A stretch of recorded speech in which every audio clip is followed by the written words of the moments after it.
اعوذ باللہ من الشیطان الرجیم بسم اللہ الرحمن الرحیم اذ یقول المنافقون والذین فی قلوبہم مرض، جب کہہ رہے تھے منافقین اور وہ لوگ جن کے دلوں میں روگ تھا۔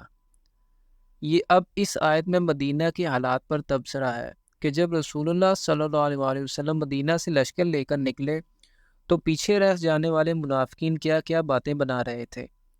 مرض غر ہؤلاء دینہم، ان مسلمانوں کو تو ان کے دین نے بالکل دھوکے میں ڈال دیا ہے۔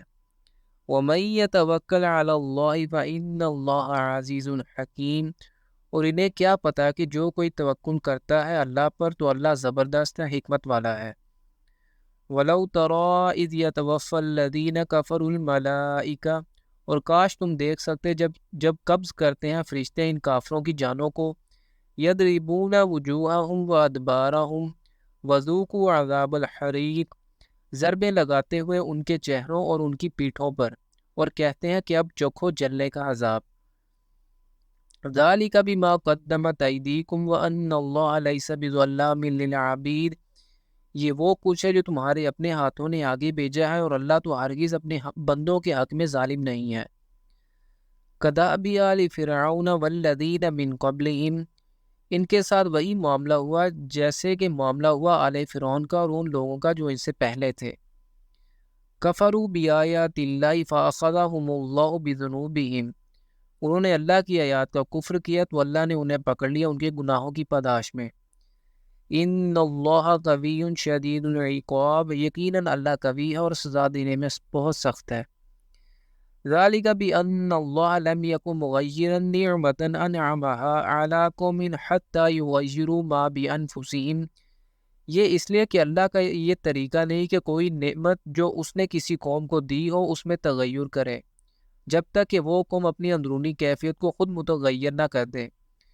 اللہ تعالیٰ نے ہر قوم کی طرف اپنا پیغمبر مبعوث کیا جس نے اللہ کی توحید اور اس کے احکام کے مطابق اس قوم کو دعوت دی۔ پیغمبر کی دعوت پر لبیک کہنے والوں کو اللہ تعالیٰ نے اپنی نعمتوں سے نوازا، ان پر اپنے انعامات و احسانات کی بارشیں کی۔ پھر اپنے پیغمبر کے بعد ان لوگوں نے آہستہ آہستہ کفر و ضلالت کی روش اختیار کی اور توحید کی شاہراہ کو چھوڑ کر شرک کی پگڈنڈیاں اختیار کر لیں، تو اللہ تعالیٰ کی نعمتوں نے بھی ان سے بھی منہ موڑ لیا۔ انعامات کی جگہ اللہ کے عذاب نے لے لی اور یوں وہ قوم تباہ و برباد ہو کر رہ گئی۔ وَأَنَّ اللَّهَ سَمِيعٌ عَلِيمٌ، اور یہ کہ اللہ سب کو سننے والا جاننے والا ہے۔ کدأب آل فرعون والذین من قبلہم، جیسا کہ معاملہ ہوا آل فرعون کا اور جو ان سے پہلے تھے۔ کذبوا بآیات ربہم فأہلکناہم بذنوبہم، انہوں نے اپنے رب کی آیات کو جھٹلایا تو ہم نے ان کو ہلاک کر ڈالا ان کے گناہوں کی پاداش میں۔ وَأَغْرَقْنَا آلَ فِرْعَوْنَ وَكُلٌّ كَانُوا ظَالِمِينَ، اور آل فرعون کو ہم نے غرق کر دیا اور یہ سب کے سب ظالم تھے۔ إِنَّ شَرَّ الدَّوَابِّ عِندَ اللَّهِ الَّذِينَ كَفَرُوا فَهُمْ لَا يُؤْمِنُونَ، یقیناً بدترین چپائے اللہ کے نزدیک یہی لوگ ہیں جو کفر کرتے ہیں اور ایمان نہیں لاتے۔ الَّذِينَ عَاهَدتَّ مِنْهُمْ ثُمَّ يَنْقُضُونَ عَهْدَهُمْ فِي كُلِّ مَرَّةٍ وَهُمْ لَا يَتَّقُونَ، وہ لوگ جن سے اے نبی صلی اللہ علیہ وآلہ وسلم آپ نے معاہدہ کیا تھا پھر وہ ہر مرتبہ اپنا عہد توڑ دیتے ہیں اور وہ اس بارے میں ڈرتے نہیں ہیں۔ یہ اشارہ یہود مدینہ کی طرف ہے۔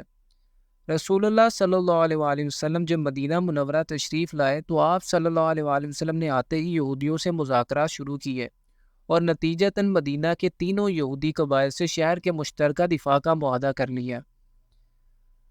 فَإِمَّا تَثْقَفَنَّهُمْ فِي الْحَرْبِ فَشَرِّدْ بِهِمْ مَنْ خَلْفَهُمْ لَعَلَّهُمْ يَذَّكَّرُونَ، تو اگر آپ صلی اللہ علیہ وآلہ وسلم انہیں جنگ میں پا جائیں تو ان کو ایسی سزا دیں کہ جو ان کے پیچھے ہیں ان کو بھی خوفزدہ کر دیں تاکہ وہ عبرت حاصل کریں۔ یہ یہودی آپ لوگوں کے خلاف کفار مکہ کے ساتھ مل کر خفیہ طور پر سازشیں تو ہر وقت کرتے رہتے ہیں، لیکن اگر ان میں سے کچھ لوگ قریش کی طرف سے لڑتے ہوئے کبھی میدان جنگ میں پکڑے جائیں تو ان کو ایسی عبرتناک سزا دو کہ قریش مکہ جو پیچھے بیٹھ کر ان کی ڈوریں ہلا رہے ہیں اور ان سازشوں کی منصوبہ بندیاں کر رہے ہیں ان کے ہوش بھی ٹھکانے آ جائیں۔ وَإِمَّا تَخَافَنَّ مِنْ قَوْمٍ خِيَانَةً فَانبِذْ إِلَيْهِمْ عَلَى سَوَاءٍ، اور اگر آپ صلی اللہ علیہ وسلم کو اندیشہ ہو جائے کسی قوم کی طرف سے بدعہدی کا تو پھینک دیجئے ان کا معاہدہ ان کی طرف کھلم کھلا۔ پچھلی آیات میں انفرادی فعل کے طور پر معاہدے کی خلاف ورزی کا ذکر تھا۔ مثلاً کسی قبیلے کا کوئی فرد اس طرح کی کسی سازش میں ملوث پایا جائے تو ممکن ہے ایسی صورت میں اس کے قبیلے کے لوگ یا سردار اس سے بری الزما ہو جائیں کہ یہ اس شخص کا ذاتی اور انفرادی فعل ہے اور اجتماعی طور پر ہمارا قبیلہ بدستور معاہدے کا پابند ہے۔ لیکن اس آیت میں قومی سطح پر اس مسئلے کا حل بتایا گیا کہ اے نبی صلی اللہ علیہ وسلم، اگر آپ کو کسی قوم یا قبیلے کی طرف سے معاہدے کی خلاف ورزی کا اندیشہ ہو تو ایسی صورت میں آپ ان کے معاہدے کو علن اعلان مسوخ کر دیں۔ ان اللہ لا یحب الخائنین، یقیناً اللہ خیانت کرنے والوں کو پسند نہیں کرتا۔